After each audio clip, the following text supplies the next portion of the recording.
Novelist നിമ്ന വിജയുടെ ഏറ്റവും പ്രിയപ്പെട്ട എന്നോട് എന്ന നോവലിലേക്ക് സ്വാഗതം. ഭാഗം 7. 18/2/2017. പ്രിയപ്പെട്ട മഹാദേവ്, ഈ നഗരത്തെ വെറുക്കാൻ വീണ്ടുമൊരു കാരണം കൂടെ ലഭിച്ചതിൽ സന്തോഷിക്കണോ സങ്കടപ്പെടണോ എന്നെനിക്ക് മനസ്സിലാവുന്നില്ല. എനിക്ക് പേടി തോന്നുന്നു. എങ്ങനെയാണ് മനുഷ്യരെ മനസ്സിലാക്കേണ്ടതെന്നോ വിശ്വസിക്കേണ്ടതെന്നോ എനിക്കറിയില്ല. അയാൾക്ക് എങ്ങനെയാണ് എന്നോടങ്ങനെ പെരുമാറാൻ കഴിയുന്നത്? അങ്ങനെ തോന്നാൻ വേണ്ടി ഞാൻ എന്താണ് അയാളോട് ചെയ്തത്? എനിക്കറിയാം, മറ്റു പലരുടെയും അവസ്ഥകൾ വെച്ച് നോക്കുമ്പോൾ ഇതൊന്നുമല്ലെന്ന്. പക്ഷേ നമുക്ക് നേരെ വരുമ്പോൾ എന്തിനും പൊള്ളുന്ന വേദനയാണല്ലോ. എൻ്റെ നിസ്സഹായതയെ മുതലെടുക്കാനല്ലേ അയാൾ ശ്രമിച്ചത്? ഒരുപാട് സ്വപ്നങ്ങളുമായി പുതിയൊരു നഗരത്തിൽ ചെന്നിറങ്ങുന്ന എല്ലാ പെൺകുട്ടികൾക്കും ഇങ്ങനെ ചില അവസ്ഥകളിലൂടെ കടന്നു പോകേണ്ടി വന്നിരിക്കില്ലേ? ചിലപ്പോൾ അതിൽ നിന്നും പുറത്തു വരാൻ കഴിയാതെ സ്വപ്നങ്ങളില്ലാത്തവരായി അവർക്ക് മടങ്ങിപ്പോകേണ്ടി വന്നിട്ടുണ്ടാകാം അല്ലേ? അതെ, പെൺകുട്ടികൾക്ക് ഈ ലോകത്തൊന്നും എളുപ്പമല്ല. ശരീരത്തിനും മനസ്സിനും പോറലേൽക്കാതെ ഒരു ദിവസം ജീവിച്ചു തീർക്കുക എന്നത് അവരെ സംബന്ധിച്ചിടത്തോളം വലിയ കടമ്പയാണ്. അമ്മ വിളിച്ചപ്പോൾ ഞാനിതൊന്നും പറഞ്ഞില്ല. പറഞ്ഞിട്ടും വലിയ കാര്യമില്ലെന്ന് നിനക്കറിയാലോ. ഓഫീസിൽ ആദ്യം ഇന്ന് മുഴുവൻ എൻ്റെ പിറകെ നടന്നു. എന്താണ് സങ്കടമെന്ന് ചോദിച്ചു. പക്ഷേ എനിക്ക് അവനോടും ഒന്നും പറയാൻ തോന്നിയില്ല. എന്താവശ്യത്തിന് വിളിച്ചാലും ഓടി വരാൻ, വിഷമങ്ങൾ വരുമ്പോൾ ഓടിപ്പോകാൻ ഒരു വീടുണ്ടാവുക എന്നതിൽ പരം വലിയ ഭാഗ്യമൊന്നും ഈ നഗരത്തിൽ വേറെ കിട്ടാനില്ല. നീ ഭാഗ്യവതിയാണെന്നാണ് അവൻ പറയാറുള്ളത്. അവൻ്റെ കണ്ണിൽ ഞാൻ ഭാഗ്യമുള്ള കുട്ടിയായി തന്നെ ഇരിക്കട്ടെ. നീ എന്നെ ഒന്ന് ചേർത്ത് പിടിച്ചെങ്കിൽ എന്ന് തോന്നുന്നു ദേവ്. എനിക്കൊന്ന് പൊട്ടിക്കരയണം. ഒരുപക്ഷെ നീ അടുത്തുണ്ടായിരുന്നെങ്കിൽ അയാൾക്കിത് ചെയ്യാൻ തോന്നില്ലായിരിക്കുമല്ലേ? അല്ലെങ്കിലും ഒറ്റയ്ക്കാവുന്ന പെൺകുട്ടികൾ ഓരോ ആണിനും ഒരവസരമാണ്. അവരെ വീഴ്ത്താൻ എളുപ്പമാണ്. പക്ഷേ വീണു പോകാൻ ഞാൻ ഒരുക്കമല്ല ദേവ്. എനിക്കിനിയും ജീവിക്കണം. നീ വരുന്ന ദിവസം വരെയെങ്കിലും എനിക്ക് ജീവിച്ചിരിക്കേണ്ടതുണ്ട്. ഒരുപാട് സ്നേഹത്തോടെ, അതിഥി. ദേ, നിന്നെ വാർഡൻ വിളിക്കുന്നു. രാവിലെ റൂമിൽ റെഡിയായിക്കൊണ്ടിരിക്കുന്ന അതിഥിയോട് മെസ്സിൽ നിന്നും വരുന്ന വഴിക്ക് അശ്വിനി പറഞ്ഞു. എന്നെ എന്തിനാ അവർ വിളിക്കുന്നേ? സാക്ഷി, നീയും കൂടെ വാ, നമുക്ക് പോയി നോക്കാം. അവർ പറയുന്ന കന്നഡ എനിക്ക് മനസ്സിലാവില്ല. അവൾ സാക്ഷിയെ കൂട്ടുവിളിച്ചു. 2 പേരും കൂടെ വാർഡൻ്റെ റൂമിലെത്തിയപ്പോൾ അവിടെ നിറയെ ആളുകൾ നിൽപ്പുണ്ടായിരുന്നു. കൂട്ടത്തിലുണ്ടായിരുന്ന പെൺകുട്ടിയോട് സാക്ഷി കാര്യം തിരക്കി. ഹോസ്റ്റൽ ഫീസ് കൂട്ടാൻ പോവുകയാണെന്ന് പറഞ്ഞൊരു നോട്ടീസ് ഇട്ടില്ലേ, അതിന് പരാതി കൊടുക്കാൻ വന്നതാ, അവൾ പറഞ്ഞു. വാർഡൻ കുറച്ച് ദേഷ്യപ്പെട്ടെങ്കിലും പിന്നീട് അവരെ കാര്യങ്ങൾ പറഞ്ഞ് മനസ്സിലാക്കി തിരിച്ചയച്ചു. എന്താ, നിങ്ങളും പരാതി പറയാൻ വന്നതാണോ? വാതിൽക്കൽ നിന്ന അവരോട് വാർഡൻ അല്പം കടുപ്പിച്ച് ചോദിച്ചു. അല്ല, ഇവളെ വാർഡൻ വിളിച്ചെന്ന് വെച്ച് പറഞ്ഞു. കാര്യം ചോദിക്കാൻ വന്നതാ. അതിഥി അവരുടെ മുഖത്ത് തുറിച്ചു നോക്കുന്നതല്ലാതെ ഒന്നും മിണ്ടുന്നില്ലെന്ന് മനസ്സിലായപ്പോൾ സാക്ഷി മറുപടി നൽകി. ഞാൻ മറന്നു. അതിഥിയുടെ പുതിയ ബിൽഡിങ്ങിലെ റൂം റെഡിയായിട്ടുണ്ട്. ഇന്നു തന്നെ മാറാം. 2 ആഴ്ച എന്ന് പറഞ്ഞിട്ട് ഇപ്പോൾ 1 മാസം ആവാറായി എന്നറിയാം. അവിടെ കുറച്ച് വർക്ക് ബാക്കി നിൽക്കുന്നുണ്ടായിരുന്നു. റൂമിൽ ഒരു കോളേജ് സ്റ്റുഡൻറ്റ് കൂടെ ഉണ്ടാകും. ഇന്നിപ്പോൾ ഓഫീസിൽ പോകാൻ സമയമായില്ലേ, വൈകിട്ട് വന്നോളൂ, ഞാൻ ചാവി തരാം. വൈകുന്നേരം വരാം എന്ന് പറഞ്ഞ് അവർ മുറിയിലേക്ക് നടന്നു. മുറിയിലെത്തും വരെ 2 പേരും പരസ്പരം ഒന്നും സംസാരിച്ചില്ല. നമ്മൾ ഒരുമിച്ച് ഓഫീസിൽ പോകുന്ന ലാസ്റ്റ് ഡേ ആണല്ലേ ഇത്? റോഡിലേക്ക് നടക്കും വഴി സാക്ഷി ചോദിച്ചു. അതിഥി മൂളുകയല്ലാതെ മറുപടി ഒന്നും പറഞ്ഞില്ല. നീ പുതിയ റൂമിലേക്ക് മാറിയാൽ പിന്നെ ഇങ്ങോട്ട് വരില്ലേ, അവൾ വീണ്ടും ചോദിച്ചു. ഞാൻ ഇടയ്ക്ക് വരാം, സാക്ഷി റിക്ഷയിൽ കയറുന്നതിനിടെ അതിഥി കൈവീശിക്കൊണ്ട് പറഞ്ഞു. ഓഫീസിലെ ജോലി തിരക്കുകൾക്കിടയിലും മുറിമാറൽ സംഭവിക്കാൻ പോകുന്ന മാറ്റങ്ങളെക്കുറിച്ചായിരുന്നു അവളുടെ ചിന്ത മുഴുവൻ. നീ ഏത് ലോകത്താണ്? ഭക്ഷണത്തിലേക്ക് കണ്ണും നട്ട് ആലോചനയിൽ മുഴുകിയിരുന്ന അതിഥിയെ തട്ടിവിളിച്ച് ആദി ചോദിച്ചു. എടാ, എന്നോട് നാളെ മുറി മാറാൻ പറഞ്ഞു വാർഡൻ. മാറൂ, നല്ലതല്ലേ, കുറച്ചുകൂടെ സൗകര്യമുള്ള മുറി കിട്ടിയില്ലേ നീ? ഈ നാട്ടിൽ വന്നിട്ട് എൻ്റെ ജീവിതത്തിൽ സംഭവിച്ച ഒരേ ഒരു നല്ല കാര്യം സാക്ഷിയായിട്ടുള്ള ഫ്രണ്ട്ഷിപ്പാണ്. ആ മുറിയിലേക്ക് കയറി ചെല്ലുമ്പോൾ തന്നെ ഒരു പോസിറ്റീവ് ഫീലാണ്. എന്തൊക്കെ വിഷമമുണ്ടെങ്കിലും കുറച്ച് സമയത്തേക്ക് അതൊക്കെ മറക്കും. അപ്പോൾ ഞാനോ? എന്നെ നിനക്ക് ഒരു വിലയുമില്ലല്ലേ? ഞാനില്ലെങ്കിൽ കാണായിരുന്നു നിന്നെ ശരണ്യ മൂക്കുകൊണ്ട് അക്ഷരമാല മുഴുവൻ വരപ്പിച്ചേനെ, ആദി അല്പം പരിഭവത്തോടെ പറഞ്ഞു. എൻ്റെ ആദി, ഇതാണോ ഇപ്പോൾ ഇവിടുത്തെ കാര്യം? എനിക്കറിയാം, ഞാൻ ഇറങ്ങിപ്പോ എന്ന് പറഞ്ഞാലും നീ എൻ്റെ തലേന്ന് പോവില്ല എന്ന്. അതുപോലെ അല്ലല്ലോ ഈ കാര്യം. എനിക്ക് സാക്ഷി കൂടെ നിന്നാൽ മതി. എന്നാൽ നീ വാർഡനോട് പറ. പക്ഷെ ഒരു കാര്യം, ഇനി മേലാൽ ഞാൻ ചെരുപ്പ് അഴിച്ചിട്ടപ്പോൾ രണ്ടും ചേർത്ത് വെച്ചില്ല, ആപ്പിളിൻ്റെ കുരു റൂമിലിട്ടതിന് വഴക്ക് പറഞ്ഞു എന്നൊക്കെ പറഞ്ഞ് മോങ്ങിക്കൊണ്ട് എൻ്റെ അടുത്തേക്ക് വന്നേക്കരുത്. എനിക്കങ്ങനെ ഓവർ വൃത്തിയുള്ള ആളുകളെ പണ്ടേ ഇഷ്ടമല്ല. നീ ഇഷ്ടപ്പെടണ്ട, ഞാൻ ഇഷ്ടപ്പെട്ടോളാം. എന്തേലും കാണിക്ക്. നീ വേഗം ഫുഡ് കഴിച്ച് എണീറ്റേ. എനിക്ക് പോയിട്ട് പണിയുണ്ട്. ആദ്യ ധൃതി കൂട്ടി. ഓഫീസ് കഴിഞ്ഞ് ഇറങ്ങാൻ നേരം ആദിയെ വിളിക്കാൻ അവൾ ഡെസ്കിലെത്തിയപ്പോൾ അവിടെ ആരും ഉണ്ടായിരുന്നില്ല. ആദി, ഞാൻ നേരത്തെ ഇറങ്ങുവാണ്. വാർഡനെ കാണണം. പിന്നെ നിനക്ക് ഈ ഇടയായിട്ട് നല്ല കള്ളത്തരമുണ്ട്. ഇടയ്ക്കിടയ്ക്ക് എങ്ങോട്ടോ മുങ്ങുന്നുമുണ്ട്. ഞാൻ കണ്ടുപിടിച്ചോളാം. ടേബിളിലുണ്ടായിരുന്ന സ്റ്റിക്കി നോട്ട് എടുത്ത് ഇത്രയും എഴുതി അവൻ്റെ ലാപ്ടോപ്പ് സ്ക്രീനിൽ ഒട്ടിച്ചു വെച്ച് അവൾ വേഗം ഹോസ്റ്റലിലേക്ക് ഊബർ വിളിച്ചു. വാർഡനോട് അറിയാവുന്ന ഹിന്ദിയിലും കന്നഡയിലും അവൾ കാര്യം പറഞ്ഞു. അവർക്കിപ്പോൾ കുറച്ച് വാടക കൂടുതൽ കിട്ടുന്ന മുറി ഒഴിഞ്ഞു കിട്ടുന്നത് സൗകര്യമായതിനാൽ പെട്ടെന്ന് തന്നെ സമ്മതം മൂളി. എന്തായാലും സാക്ഷി വരുമ്പോൾ അവളെ ഒന്ന് ഇളക്കി നോക്കാം. അതിഥി റൂമിലെത്തി കബോർഡിൽ നിന്നും ഡ്രസ്സൊക്കെ വാരി ബെഡിലിട്ടു. കട്ടിലിനടിയിൽ നിന്നും സ്യൂട്ട് കേസ് എടുത്ത് അടുക്കി വയ്ക്കാൻ തയ്യാറായി നിന്നു. ഡോറിൽ കൊട്ട് കേട്ടതും മുഖത്തൽപ്പം വിഷമം വരുത്തി അവൾ ഡോർ തുറന്നു. ഓ, നീ പാക്കിംഗ് തുടങ്ങിയോ? സാക്ഷി ക്ഷീണിച്ച ശബ്ദത്തിൽ ചോദിച്ചു.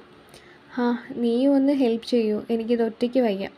1 മണിക്കൂറിനുള്ളിൽ മാറണമെന്നാണ് വാർഡൻ പറഞ്ഞത്.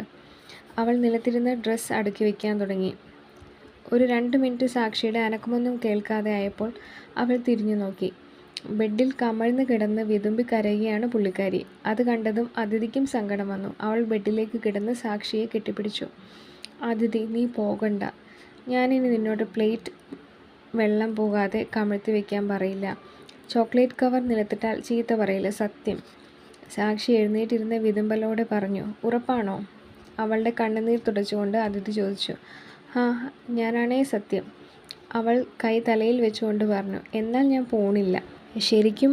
സാക്ഷി വിശ്വാസം വരാതെ കണ്ണു തുടച്ചുകൊണ്ട് ചോദിച്ചു. വാർഡനോട് ഞാൻ വൈകുന്നേരമേ വന്ന് പറഞ്ഞു റൂം മാറുന്നില്ലെന്ന്. അവൾ സാക്ഷിയെ മുറുകെ കെട്ടിപ്പിടിച്ചു. അമ്മു, നീ എന്നാണ് നാട്ടിൽ വരുന്നേ? 2 മാസം കഴിഞ്ഞാൽ വരാമെന്നല്ലേ പറഞ്ഞത്? ഇപ്പോൾ മാസങ്ങൾ കുറേ ആയല്ലോ. ഫോണിലൂടെ അമ്മ പരിഭവം പറഞ്ഞു. വരണമെന്ന ആഗ്രഹമില്ലാഞ്ഞിട്ടല്ല, ജോലി തിരക്കൊക്കെ കഴിയണ്ടേ. ഇന്നലെ ആൻറ്റിയെ വിളിച്ചു. നീ കുറേ കാലമായിട്ട് അങ്ങോട്ട് പോകാറില്ല എന്നാണല്ലോ കേട്ടത്. ആൻറ്റിക്ക് നല്ല വിഷമമുണ്ട്.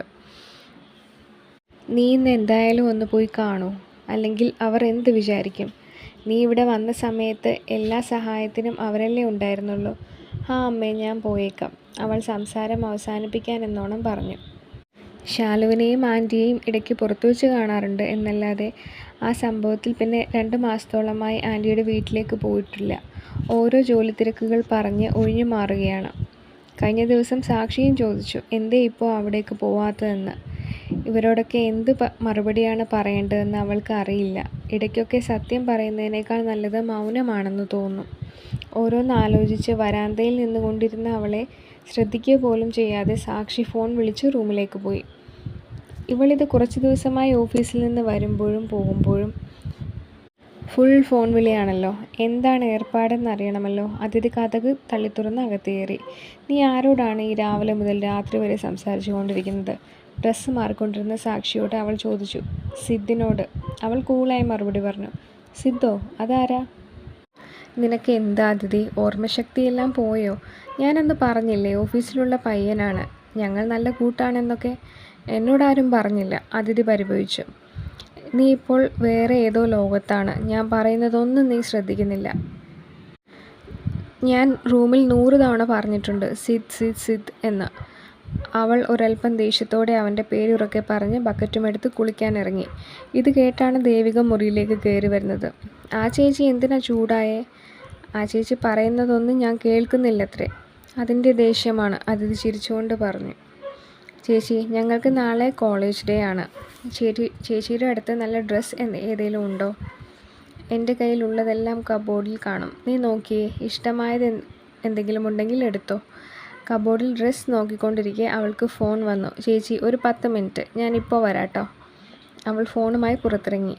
വാ, നമുക്ക് ഭക്ഷണം കഴിക്കാം. കുളി കഴിഞ്ഞു വന്ന സാക്ഷിയെ നോക്കി അതിഥി പറഞ്ഞു. ഞാൻ വെളിയിൽ നിന്ന് കഴിച്ചു. അവൾ മുഖം തരാതെ മറുപടി പറഞ്ഞു. വെളിയിൽ നിന്നോ? നീ ആഴ്ചയിൽ 1 ദിവസം മാത്രമേ പുറത്തുനിന്ന് ഭക്ഷണം കഴിക്കൂ എന്നല്ലേ പറഞ്ഞേ? ഇന്നലെ ഞാനും അശ്വിനിയും വിളിച്ചപ്പോൾ പുറത്തു വരാതിരുന്നേ. എന്നിട്ടിപ്പോൾ എങ്ങനെ പോയി? അതിഥിക്ക് ദേഷ്യം വന്നു. അത് പിന്നെ സിദ്ധ് നിർബന്ധിച്ചപ്പോൾ. അപ്പോൾ അവിടെ വരെയായി കാര്യങ്ങൾ. ഫുഡ് കഴിക്കാൻ സിദ്ധ്, രാവിലെ എണീറ്റാൽ സിദ്ധ്, കിടക്കാൻ പോകുന്ന നേരം വരെ സിദ്ധ്. 9 മണിക്ക് ലൈറ്റ് ഓഫ് ചെയ്തില്ലെങ്കിൽ ഈ മുറി തലകീഴെ മറിച്ചിടുന്ന ആളാണല്ലോ നീ. എന്നിട്ടിപ്പോൾ ഫോൺ വിളിച്ച് 1 മണിക്കല്ലേടി നീ കിടന്നുറങ്ങുന്നത്? അതിഥി പാത്രമെടുത്ത് അവളെ ഒന്ന് ഇരുത്തി നോക്കി മെസ്സിലേക്ക് നടന്നു. ഒരു പ്ലേറ്റിൽ കുറച്ച് സാലഡ് എടുത്ത് സാക്ഷി മെസ്സിൽ അവൾക്ക് തൊട്ടടുത്ത് വന്നിരുന്നു. നീ കഴിച്ചതല്ലേ, പിന്നെ ആരെ ബോധിപ്പിക്കാനാണ് ഇപ്പോൾ ഇവിടെ വന്നിരിക്കുന്നത്? അതിഥി ഭക്ഷണം കഴിക്കുന്നത് നിർത്തി ചോദിച്ചു. നിനക്ക് കമ്പനി തരാൻ? എനിക്ക് ആരുടെയും കമ്പനിയൊന്നും വേണ്ട. എൻ്റെ കാര്യം നോക്കാൻ എനിക്കറിയാം. അല്ലെങ്കിലും പ്രണയ അസ്ഥിക്ക് പിടിച്ചാൽ ഇങ്ങനെയാണ്. നമ്മുടെ രീതിക്കെല്ലാം മാറ്റം വരും. അയ്യേ, ഞങ്ങൾ തമ്മിൽ പ്രേമമൊന്നുമില്ല, ജസ്റ്റ് ഫ്രണ്ട്സാണ്. നീയും ആദിയും ഒക്കെ പോലെ. ഞാൻ രാവിലെ തൊട്ട് രാത്രി വരെ ആദിയെ വിളിച്ച് ഇരിക്കാറൊന്നുമില്ല. പിന്നെ അവൻ്റെ കൂടെ സമയം ചിലവഴിക്കാൻ എൻ്റെ ഫ്രണ്ട്സിനെ അവോയ്ഡ് ചെയ്യാറുമില്ല. എൻ്റെ അതിഥി, നിന്നെ ഞാൻ അവോയ്ഡ് ചെയ്തതല്ലടോ. അവനോട് നോ പറയാൻ ഒരു മടിയാണ്. ഇനി നോക്കിക്കോ, ഞാൻ എന്നും ദേ ഇവിടെ വന്ന് നിൻ്റെ കൂടെ മാത്രമേ ഡിന്നർ കഴിക്കുള്ളൂ. സാക്ഷി ഒരു ക്യാരറ്റ് കഷ്ണം എടുത്ത് അതിഥിയുടെ വായിൽ വെച്ച് കൊടുത്തു. എന്നാ വാ, നമുക്ക് ഐസ്ക്രീം കഴിക്കാൻ പോവാൻ. രാത്രി ഐസ്ക്രീം കഴിച്ചാൽ എനിക്ക് തൊണ്ടവേദന. സാക്ഷി സംസാരം പൂർത്തിയാക്കുന്നതിന് മുൻപേ അതിഥി അവളുടെ കൈ പിടിച്ച് പാർക്കിലേക്ക് നടന്നു. തിരിച്ച് റൂമിലെത്തിയപ്പോൾ അവിടെ ദേവിക കാത്തു നിൽപ്പുണ്ടായിരുന്നു. അയ്യോ സോറി ദേവു, ഞാൻ നിൻ്റെ കാര്യം മറന്നു. നിനക്ക് റൂം തുറന്ന് അതെടുക്കായിരുന്നില്ലേ? അതിഥി ക്ഷമാപണം നടത്തി. അത് സാരില്ല, എൻ്റെ ഫോൺ വിളി ഇപ്പോൾ കഴിഞ്ഞതേ ഉള്ളൂ. അതിഥിയും ദേവികയും കൂടെ ഡ്രസ്സ് തപ്പുന്നതിനിടെ സാക്ഷിക്ക് വീണ്ടും ഫോൺ വന്നു. ഈ ചേച്ചി എന്താ ഉറങ്ങാത്തെ? ദേവിക ചോദിച്ചു. ആ ചേച്ചിയുടെ ഉറക്കമെല്ലാം പോയി മോളെ. ഇപ്പോൾ നിങ്ങൾ രണ്ടാളും ഒരേ വഞ്ചിയിലെ കോ പാസഞ്ചേഴ്സാണ്. അതിഥി ചിരിച്ചുകൊണ്ട് പറഞ്ഞു. ചേച്ചിക്കപ്പോൾ ആരെങ്കിലും ഉണ്ടോ? ആളുടെ ഫോട്ടോ ഉണ്ടോ കയ്യിൽ? ആ ശരിയാണല്ലോ, ഞാനും കണ്ടിട്ടില്ല ഈ കക്ഷിയെ. സാക്ഷി മാഡം, അവൻ്റെ ഫുൾ നെയിം പറഞ്ഞേ, ഞങ്ങളൊന്ന് തപ്പട്ടെ. ഫോൺ വിളിച്ചുകൊണ്ടിരുന്ന സാക്ഷിയെ തട്ടി വിളിച്ച് അതിഥി പറഞ്ഞു. സിദ്ധാർത്ഥ് കശ്യപ്. ദേവിക ഫേസ്ബുക്ക് തുറന്ന് പേര് ടൈപ്പ് ചെയ്തു. നീ വീണ്ടും സോഷ്യൽ മീഡിയ ഉപയോഗിക്കാൻ തുടങ്ങിയോ? പ്രൊഫൈൽ നോക്കിക്കൊണ്ടിരിക്കെ അതിഥി ചോദിച്ചു. പാസ്വേഡ് അവനും കൊടുത്തു, അതുകൊണ്ട് ഉപയോഗിച്ചോളാൻ പറഞ്ഞു. ആ ബെസ്റ്റ്. പയ്യൻ കൊള്ളാമല്ലേ, സാക്ഷിക്ക് ചേരും. സിദ്ധാർത്ഥിൻ്റെ പ്രൊഫൈൽ നോക്കിക്കൊണ്ട് രണ്ടുപേരും ചിരിച്ചു. ഞാൻ അവനെ പ്രേമിക്കുന്നില്ല, എത്ര തവണ പറയണം? സാക്ഷി ബെഡിൽ നിന്നും പില്ലോ എടുത്ത് അതിഥിക്ക് നേരെ എറിഞ്ഞു. നിങ്ങൾ തമ്മിൽ അടിച്ചു തീർക്ക്. ഞാൻ പോട്ടെ ചേച്ചി, ഈ ഡ്രസ്സ് ഞാൻ എടുക്കുന്നുണ്ടേ. Good night. ദേവിക വാതിൽക്കൽ നിന്നുകൊണ്ട് വിളിച്ചു പറഞ്ഞു.